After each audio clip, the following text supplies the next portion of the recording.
પાકિસ્તાન ઉચ્ચાયુક્ત અબ્દુલ બાસિતે જાદવના જીવતાના સંકેતો આપ્યા છે। પહેલી વખત પાકિસ્તાની જાદવના સુરક્ષિત હોવાના સમાચારો આપ્યા હતા। ભારતમાં પાકિસ્તાનના ઉચ્ચાયુક્ત અબ્દુલ બાસિતે કહ્યું કે જાદવ સંપૂર્ણ રીતે સુરક્ષિત છે અને આ મામલે પાકિસ્તાન આઈસીજેના ફેસલાનું પાલન કરશે। અબ્દુલ બાસિતે કહ્યું, આઈસીજેના છેલ્લા ફેસલા સુધી જાદવ સુરક્ષિત રહેશે। જ્યારે પાકિસ્તાન સરકારે જાદવ પર જાસૂસી અને આતંકી હોવાના આરોપ લગાવ્યા છે। કુલભૂષણ જાદવની સુરક્ષા મામલે ભારતની ચિંતા અને અટકળો હવે ખતમ થઈ ગઈ છે। જાદવને ત્યાં સુધી ફાંસી નહીં અપાય જ્યાં સુધી આઈસીજેનો અંતિમ ફેસલો નહીં આવે। આગળ અબ્દુલ બાસિતે કહ્યું કે આઈસીજે કાઉન્સિલર એક્સેસને લઈ કોઈ પણ સુનાવણી કરી નહીં કે જેને અંતિમ માનવામાં આવે।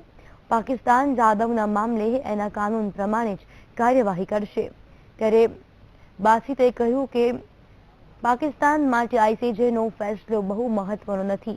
આઈસીજેના અંતિમ ફેસલા બાદ જો જાદવની ફાંસી યથાવત રાખવામાં આવશે તો જાદવ આખરે પાકિસ્તાનના રાષ્ટ્રપતિને અરજી કરી શકે છે।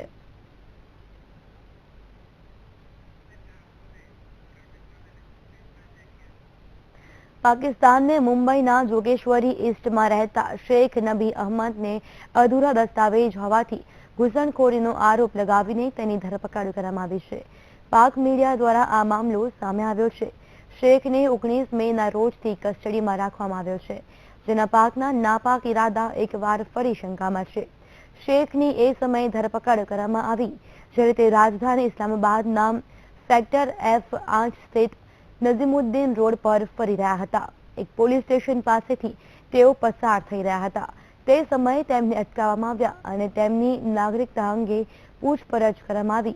જ્યારે શેખે પોતાને ભારતીય હોવાનું કહ્યું તો તેમણે પૂછપરછ કરવાનું શરૂ કર્યું અને શેખ પાસે જરૂરી દસ્તાવેજ ન હોવાથી તેમની વિરુદ્ધ કેસ દાખલ કરીને કસ્ટડીમાં મોકલવામાં આવ્યા।